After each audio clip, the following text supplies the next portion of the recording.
have your Bibles, please take them out and turn with me to Psalm 7. We're in Psalm 7 today as we're continuing our study in the songs of our faith. And if you've been here over the last month or two, we've been going through each of these songs. And in Psalm 3, 4, 5, 6, and 7, all of those songs from Psalm 3 to Psalm 7 represent what we call the pain songs of David. He's writing each of these in difficult times and circumstances in his life. And this morning we're picking up with the last of this section. And if you'll follow along with me, we read in Psalm 7 as David cries out in the most urgent way, "Lord my God, I take refuge in you. Save and deliver me from all who pursue me, or they will tear me apart like a lion and rip me to pieces with no one to rescue me.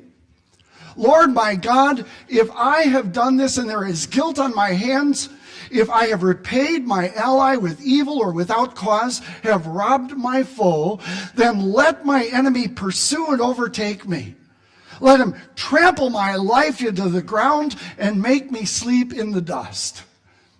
Arise, Lord, in your anger. Rise up against the rage of my enemies. Awake, my God, decree justice. Let the assembled people gather around you while you sit enthroned over them on high. Let the Lord judge the peoples. Vindicate me, Lord, according to my righteousness, according to my integrity, O Most High. Bring to an end the violence of the wicked and make the righteous secure. You, the righteous God who probes minds and hearts. My shield is God Most High, who saves the upright in heart. God is a righteous judge, a God who displays his wrath every day. If he does not relent, he will sharpen his sword. He will bend and string his bow. He has prepared his deadly weapons, and he makes ready his flaming arrows. Whoever is pregnant with evil conceives trouble and gives birth to disillusionment. Whoever digs a hole and scoops it out falls into the pit that they have made. The trouble they cause recoils on them. Their violence comes down on their own heads. I will give thanks to the Lord because of his righteousness. I will sing the praises of the name of the Most High. Let me ask you as we're jumping into this song today, has there ever been a time when in your life that you have ever been wrongly accused of something?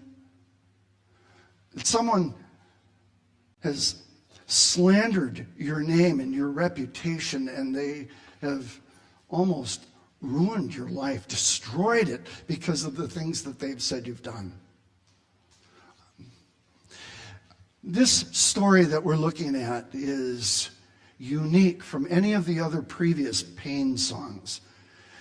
I mean, some of the songs that we've looked at are pretty challenging as David has been struggling with these issues that are happening in his life. But boy, when we come to this one stands out uniquely from all the others because someone has made an accusation against him that has destroyed his reputation and now actually put his life on the line. Has that ever happened to you where somebody has wrongly accused you? Where they've said something about you that wasn't true? They have hurt you so deeply and there is nothing you can say. There's nothing you can do. You can't even prove your innocence. And the more you try to defend yourself, the more they say, "Oh, see, you must be guilty or you wouldn't be fighting so hard." It happens in families, it happens in the workplace, it happens at school. Only a couple of months ago, we saw this play out on National Theater as Brett Kavanaugh was accused of something and there was no credible evidence that was finally brought, and he was allowed to become a Supreme Court judge. But now there will always be an asterisk. And we're living in a day when this is becoming more common. It used to be that you were innocent until proven guilty, but now just the very fact that you're being accused will validate in many people's minds the guilt that they suppose that you have.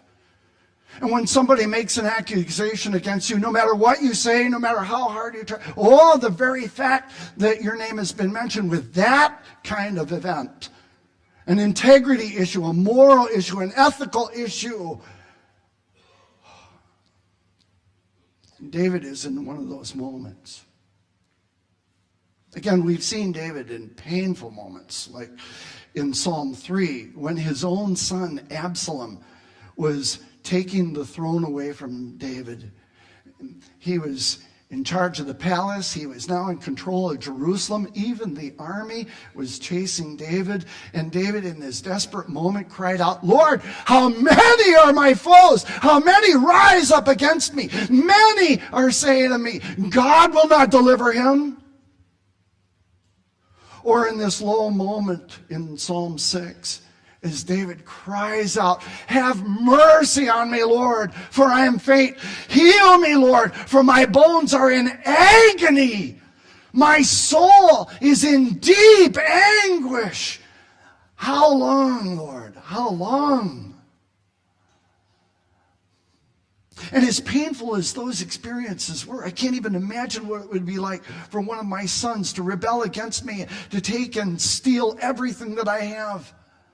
I can't imagine the pain of all those people who were my friends turning against me. I can't imagine the struggle of going through something that was so overwhelming, some kind of a physical or mental or emotional pain that just never, ever ends. And you're crying out, "How long, God? How long do I have to put up with this? How long do I have to go through this?" And yet all of that is like a Sunday school picnic compared to where we see David tonight. As we're here in this moment, and David is writing probably at the end of the day as he's going through this, we only know certain things about this that kind of bring us to the understanding of the degree of intensity that he's going through. And part of it is wrapped up in the title itself. Not many of the Psalms are titled, but this one he did, right? And we're told that this is a Shiggaion of David, which he sang concerning Cush, a Benjamite. Now, historically and biblically, we don't know who Cush was. The only thing that we do know about him is that he was a Benjamite, or he was from the same tribe, Hebrew tribe, as King Saul. Saul was a Benjamite. And this was possibly a relative or somebody from the same area, the tribe, and he was trying to earn favor and get a position in Saul's court. And the way he did it was to make an accusation against David, who is the king's son-in-law. "Did you know that?" And he told a vicious lie that affected Saul's relationship with David. It only meant that now the suspicions that I had are real. And we see Saul starting to hunt David and want to take his life. And David is hiding in the desert. His name is in the mud. His health is on the line, his very life, if you will. But even more than just knowing that there is a person of another tribe, this person named Cush, the real interesting thing about this title is the word Shiggaion. The Hebrew word Shiggaion is a rare word. In fact, it only happens twice in the entire Old Testament, here in Psalm 7 and again in Habakkuk chapter 3. And as you read through all the commentators, they're going to tell you that there is no absolutely clear understanding of what the word Shiggaion means. And several of them give their best efforts at trying to explain it. And in reading through and studying and preparing for this morning, I think that the one definition and explanation that comes closest to the mark is that the word Shiggaion comes from the Hebrew word shaga. Now, the word shaga literally means to reel about or to stagger because you're drunk. We've all seen on TV or in real life somebody who is drunk and they could barely keep their balance and they were overwhelmed. They were reeling from a natural perspective. Well, when that word would be used figuratively about somebody, how they're feeling and what they're going through, we might say that this Shiggaion of David is a song that is written because he is agonizingly reeling about mentally, emotionally, and here, even spiritually at first. He's staggering under the weight of this accusation, this enemy's arrow that's coming at him, and he is overwhelmed to the point where, I guess if we were going to put it this way, this is a song of absolute torment for David. He is tormented, even to the point where as you're reading through this song, in almost every statement he's making, it's an imperative or emphatic word that says, God, this is what I need you to do. 11 times in verses 1 through 9, he uses the emphatic or in the imperative tense in the Hebrew language. God, save me. God, deliver me. God, arise. Rise up. God, awake. God, decree justice. God, let the assembled people gather around you. God, you need to judge. You need to vindicate. All these words where David is calling out, even commanding God in the strongest way to come to his help, come to his aid, to solve the problem that he can't solve.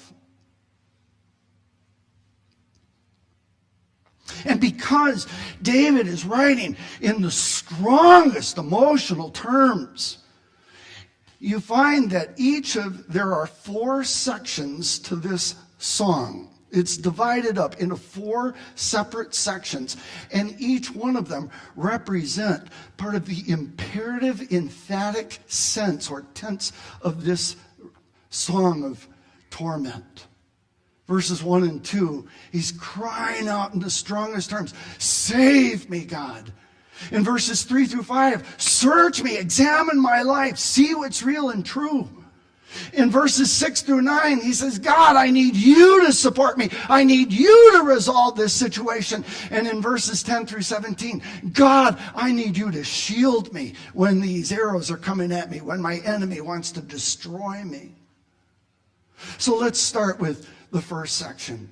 In verses 1 and 2, David is calling out to God in the strongest, most emphatic way, saying, God, I need you to save me. And he uses the most interesting combination of the names of God that we find in this section, where he says, Lord my God. The word Lord is the Hebrew word Jehovah. That's the covenant name of God.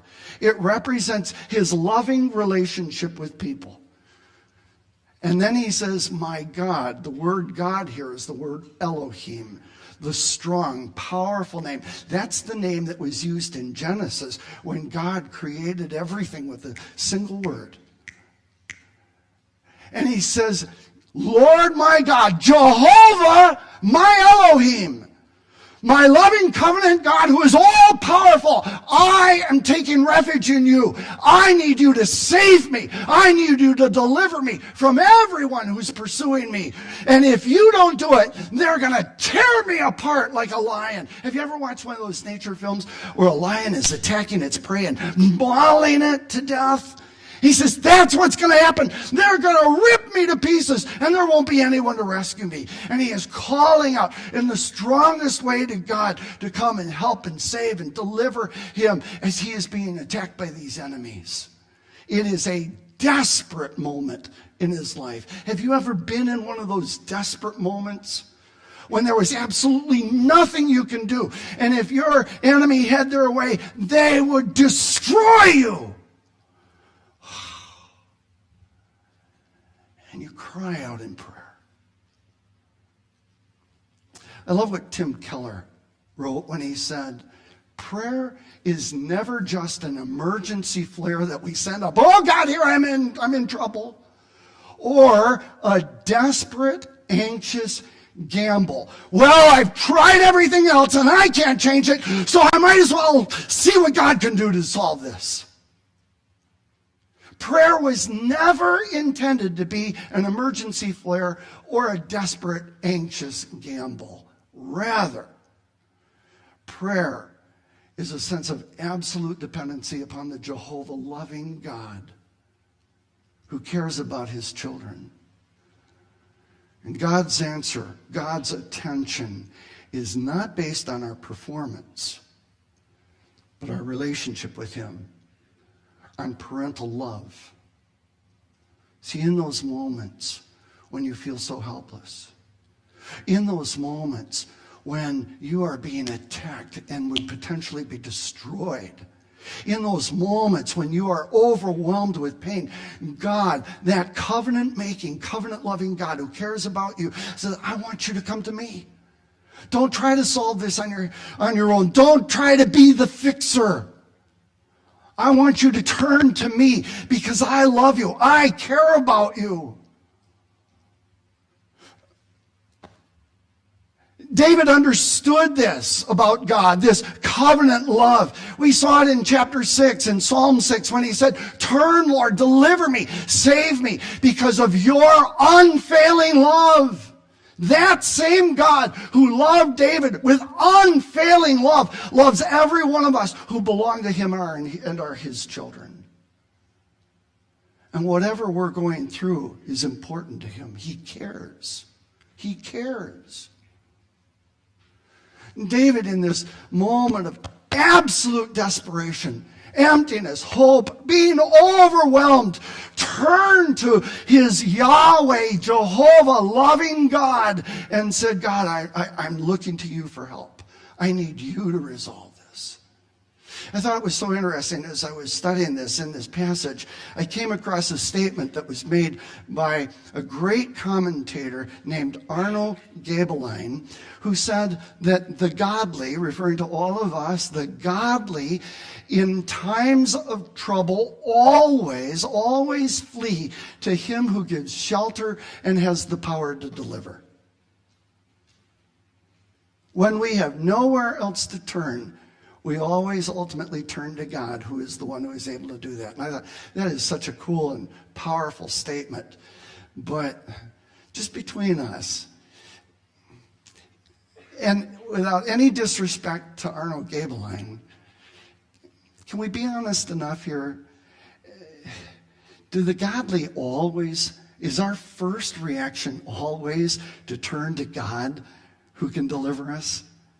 Can I be honest enough with you and tell you, there have been plenty of times when I've been under attack by somebody else that my first response wasn't to turn to God. My first response was, I'm going to fix this problem. I'm going to get even. I'm going to take care of it. I'm going to make them hurt the way they made me hurt. Have you ever been there? And I think if we were honest with ourselves, instead of turning to God, we try to resolve the problem. We try to fix it. I'm going to fix my reputation. I'm going to fix this problem. I'm going to take care of it. And we only dig a deeper hole for ourselves. But David understands the problem, that he cannot fix this on his own. That the only person who can be the fixer, the only person who can bring resolution and healing is God alone. And David, in this moment, pours out in absolute transparency. He says, God, I need you to search me. Look at my life. Examine me. He is not saying, God, I am perfect in everything that I do. But he says, Lord, if there is guilt on my hands in this, if I have done what I've been accused of, if I've repaid my ally with evil or without cause, I have robbed my foe, if I am at all responsible for this, then God, let my enemy pursue me and overtake me. Just go ahead, I'll take all the consequences for this. Let him literally trample my life to the ground, even take my life, make me sleep in the dust of the earth. That's pretty bold, isn't it? In fact, it's interesting. James Boyce, another great commentator, writes and says, only the man who is sure of his innocence in the sight of God would venture to call on God for such a doom to fall upon himself. knowing that if he was really guilty, God would give him all of that. Now, look, David is not flawlessly, sinlessly perfect. None of us are. But in this situation that was so overwhelming to him, in this moment, he knows that he is innocent of the accusations against him. And with a sense of confidence, David is able to stand up and say, God, you know the truth. You know that I didn't do this. No matter what's being said, I didn't do this. But it's more than just David. I love how Boyce concludes this observation when he says, David, therefore, represents not just himself, but the cause of all the righteous who are unjustly persecuted, as the church always is. David is writing and saying it's not just about him. Any time that you and I are falsely accused, any time that you and I are viciously attacked for no reason apart from just somebody wants to be mean, it is a satanically driven moment when somebody has said, I'm going to hurt that guy, I'm going to hurt that woman no matter what, I'm going to make them look stupid and bad, and I'm going to destroy their lives if possible. We have nowhere else to turn but God himself, and God says, I hear, I understand, and I see. And you can know that. You can know that. So David drives us a little farther.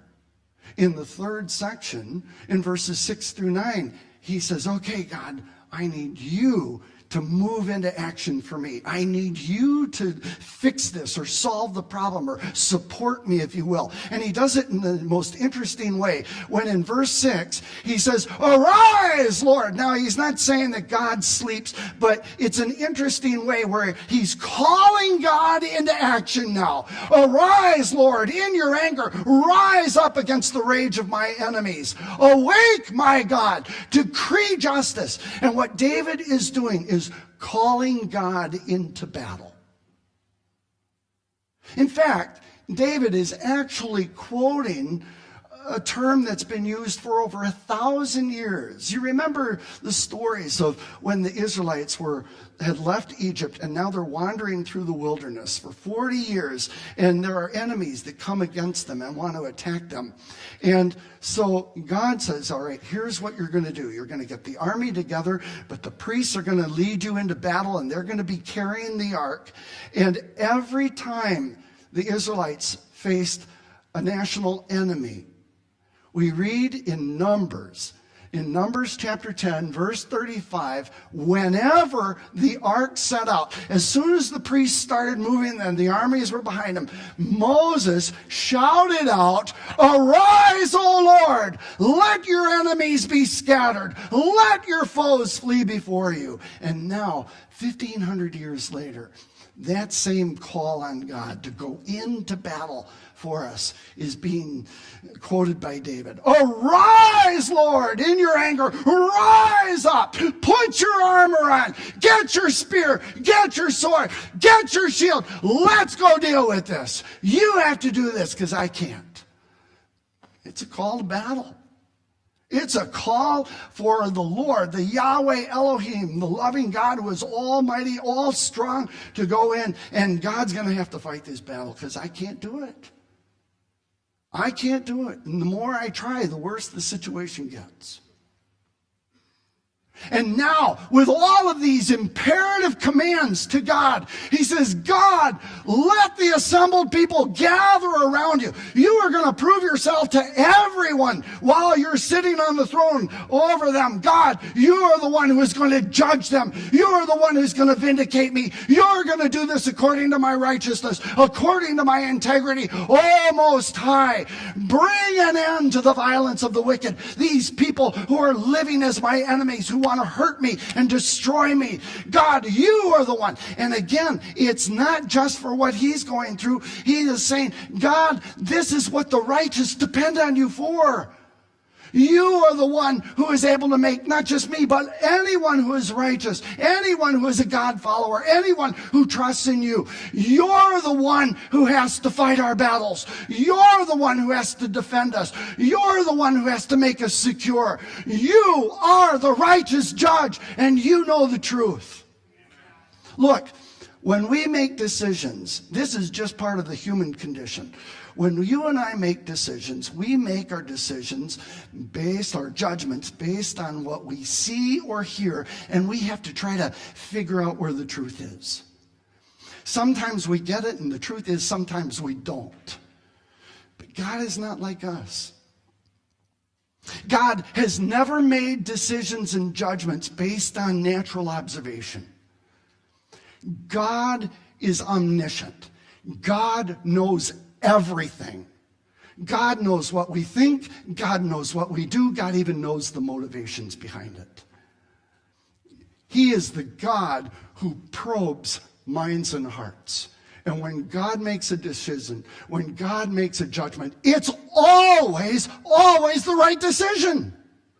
Always the right judgment. And God goes to war on behalf of the innocent. God goes to war on behalf of his people.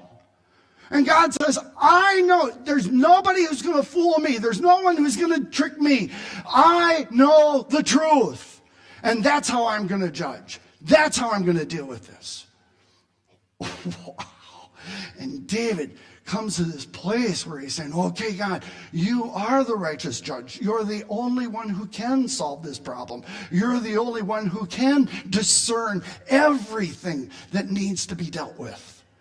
And so he leads us then to this last section, and this should be verses 10 through 17. He says, shield me, God. Do you remember a couple weeks ago when we were talking about this concept of God being our shield or shielding us? And I shared with you that in the Hebrew army, a Hebrew soldier had two different types of shields. One was a small round one that he kept on his arm, and it was a quick defensive shield called the Magen. It was for that close combat when a person, and you had to move quickly because a sword or an arrow was coming to a specific place, and it was a quick maneuver defense item. But then there was a second shield, and that wasn't the small round one you kept with your arm. This is called the Sina. It is a full body shield. This is when somebody is attacking and there's just a barrage of stuff coming at you. And it's so interesting as David called out to God to be his shield. In chapter 5, verse 12, he said, surely, God, you're going to bless people. You're going to bring peace. And that's the barak, bless, to settle a person or bring peace to their life. You are able to settle the righteous because you surround them with your favor as with a Sina, full body shield. God says, no matter what comes at you, no matter how much is coming, I've got you covered. But here in this psalm, in Psalm 7, he uses the other shield. Instead of dealing with the full body shield, he is saying, when those arrows are coming, when that sword is coming at the right moment, at the right place, God, you need to be my Magen. You need to be able to move and defend me on those specific shots that somebody's taking, because you're the only one who can do this. You are my Magen shield. You are able to save me. Look, the reality is that there are people in our lives, whether they realize it or not, they are satanically driven and they shoot their arrows at us and they are aimed at the most vulnerable and vital spots in our lives. With just a word, they would destroy us. Somebody looks at you, and as a child, you hear them say, you are so stupid. You are so ugly. I know a man. When I met him and his family, he introduced his children to me. And the older children he introduced, and then he came to the last daughter, who was about 10 years younger. And he said, and this is our little accident. I cannot tell you what has happened to that young girl now that she's a woman. Her life was destroyed by those kind of words.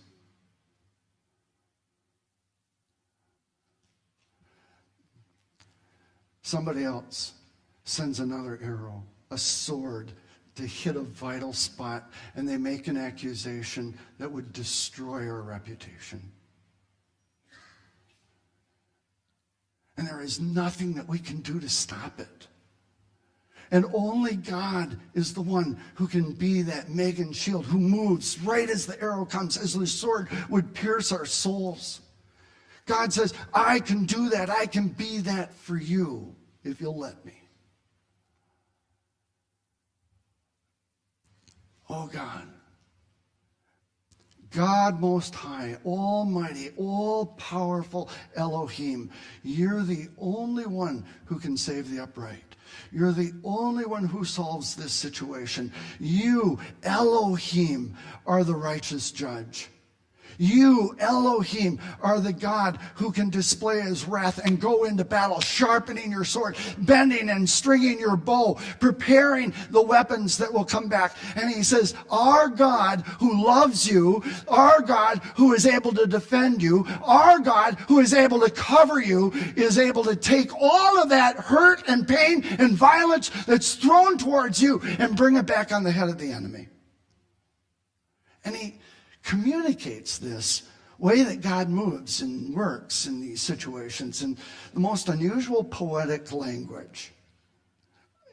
In verse 14, he uses this imagery of a pregnant woman when he says, whoever is pregnant with evil. He's not talking about literal pregnancy.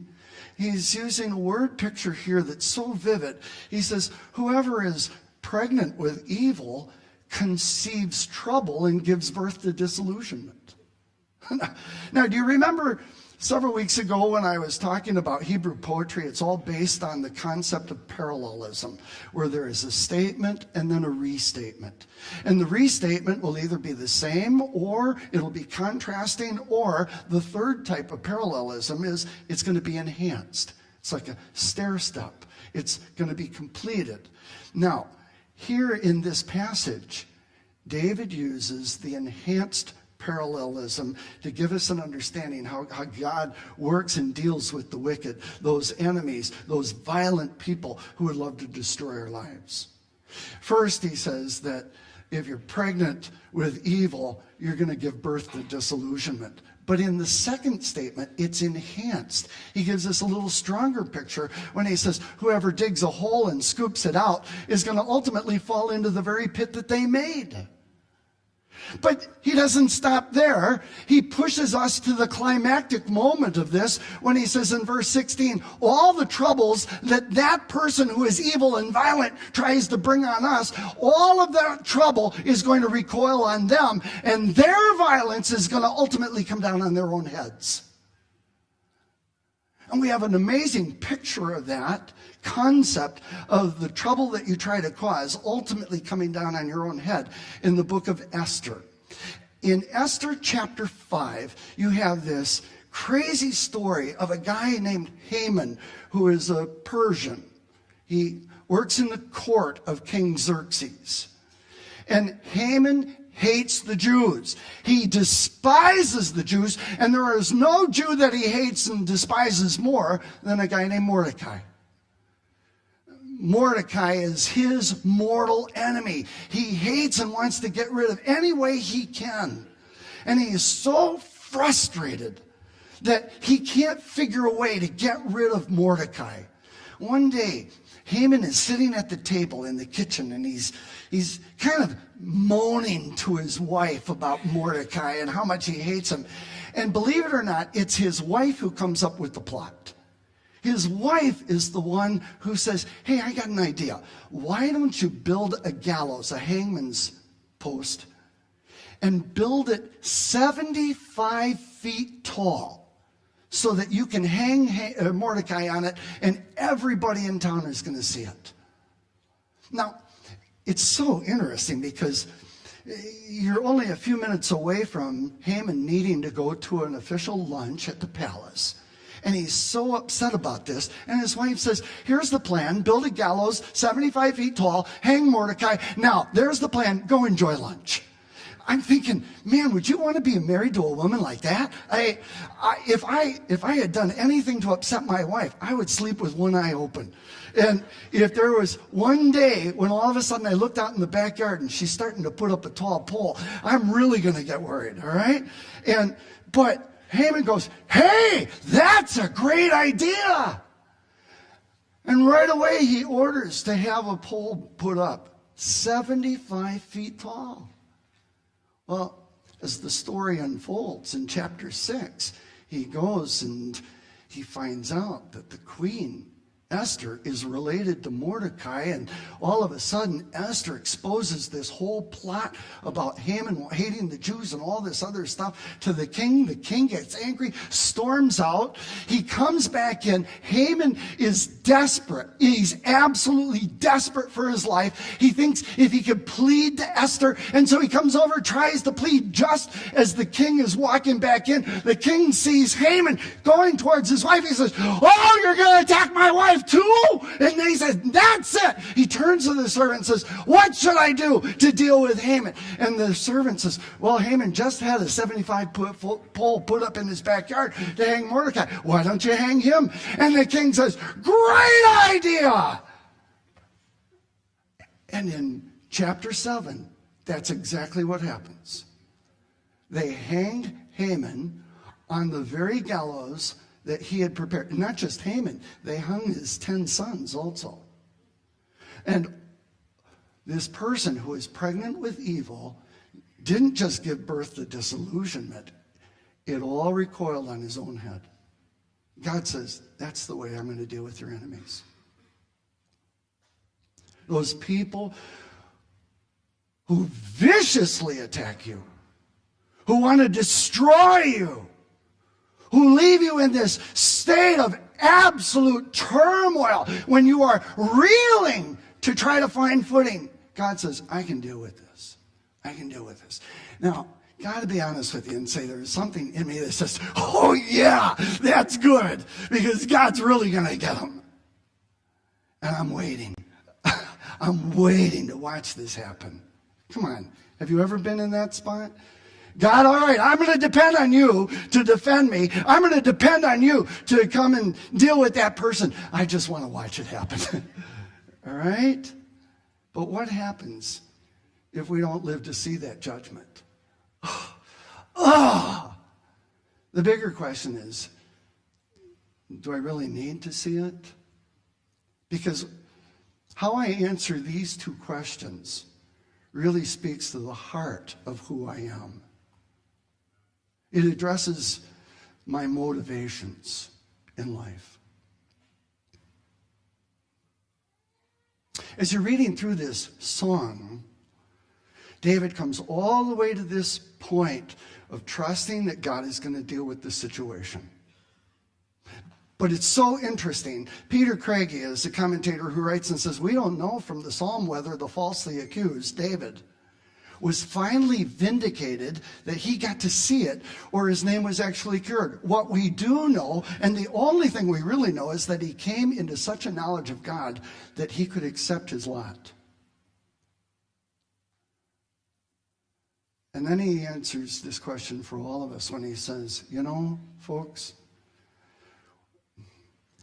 it's better to maintain integrity, moral, spiritual integrity, and to suffer injustice than to sell out to evil and form ranks with the unrighteous. What Craigie is writing and what David is illustrating for us is that when everything in me wants that person to hurt, and I'm even willing to let God do it for me, God is saying, Steve, you need to check your heart. You need to check your heart. What's really driving you?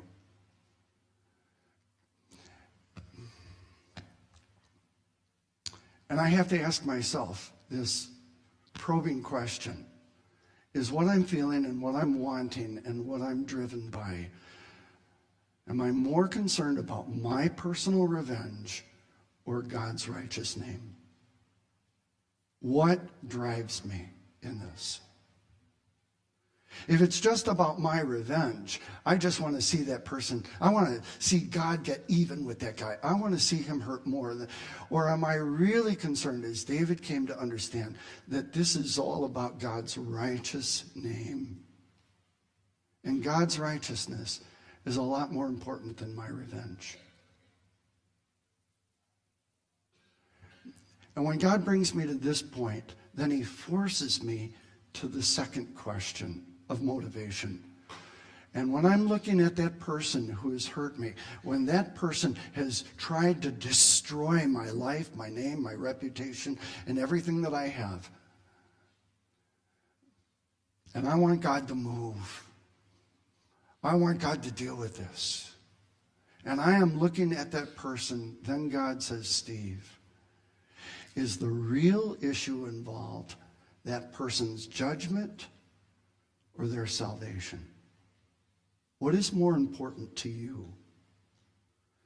That God would judge them and deal with them and make them hurt, bring their evil on their head, or that they would come to repentance?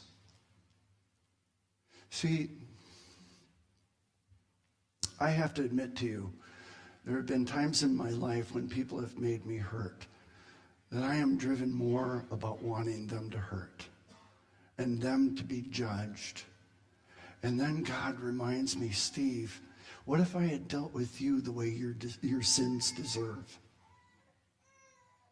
What if I had dealt with you each time that you hurt somebody the way you want me to deal with that person? And if that were the case, I would still be lost, helpless and hopeless. And I'm convinced that if just for a moment, if nothing more than a second, God let us really experience the reality of hell, what real judgment was all going to be about. Not the judgment of this temporary life, but what eternal judgment. It would completely transform the way that I see even my enemies. I wouldn't want my worst enemy to experience eternity without God. I wouldn't want my enemy to experience one moment of infinite wrath. And I would be broken. I would be broken. And say, God, if you've been so merciful to me, if you have not been willing to deal with me as my sins deserve, then God, I am going to ask you to live and move in this person's life. Draw them to yourself. Fix this situation for them. Not fix my problem for me, but fix the need in their lives more than mine. And I'm going to trust you, like Abraham, who said, will not the judge of all the earth do right? God, I believe that you have the ability to take this situation and make it right. Make your righteous name stand out more than my emotions or desire for revenge. In fact, God, all of this pain, all of this hurt that I'm feeling right now, God, I'm just going to give it over to you.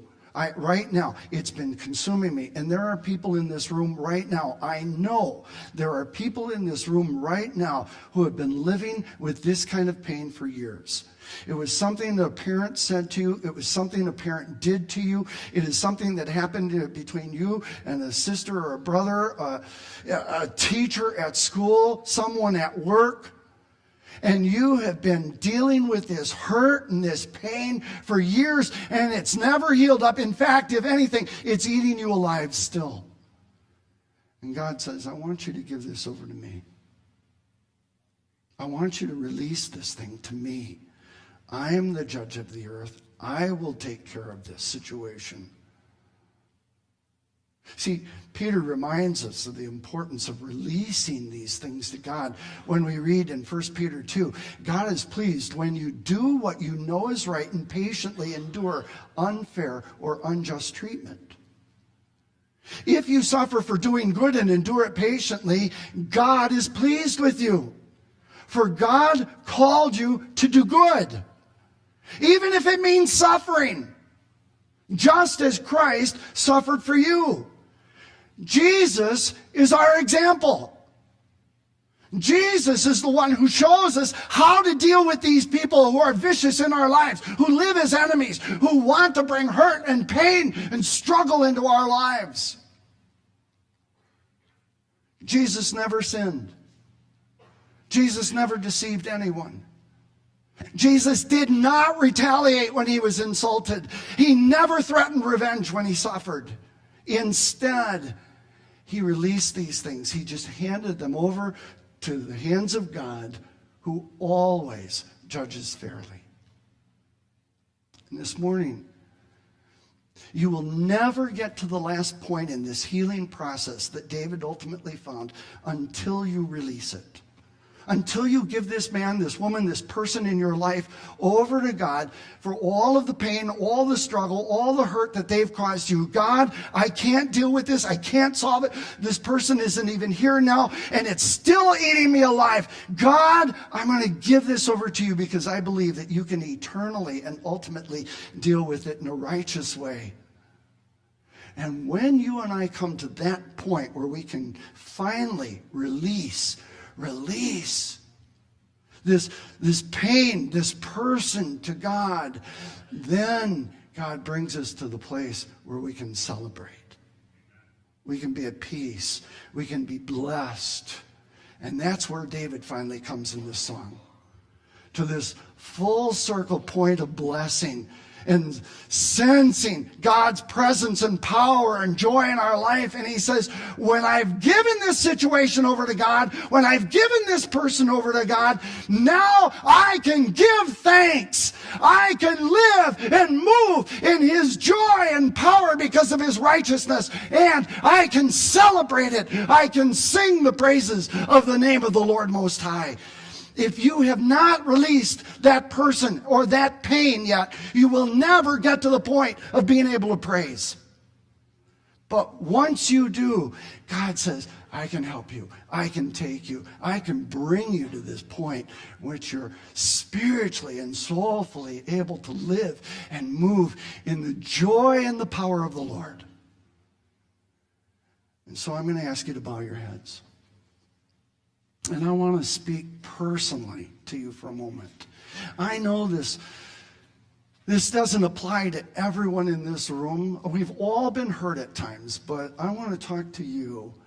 If there is a person and a point in your life when someone attacked you, when somebody hurt you in a way that was such a deep wound in your soul that it's left you reeling for years.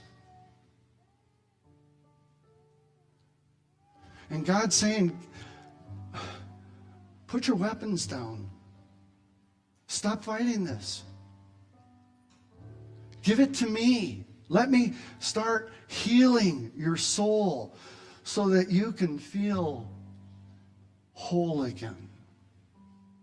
So that you can start celebrating and singing the praise of your God. Are you that person who's struggling today? I don't normally do this in such a personal moment, but if you're that person who's been hurt by somebody and there is a situation that has brought you so much pain that you're still, even after years, reeling from it, emotionally, mentally, and maybe even spiritually, can I pray for you this morning? Would you be willing to just slip up your hand and say, Steve, man, God's speaking to me today. I am struggling and I need release. I need freedom from this. I'm tired of this pain. I'm tired of the battle. It may have been a husband or a wife who walked out. It may have been a parent who abandoned you or hurt you. It may be a classmate or a sibling. But God, right now, I need to give this thing to you because I can't take it any longer. Would you just slip up your hand so that I can pray? Man, all around the room. All around the room. You can put your hands down. Father,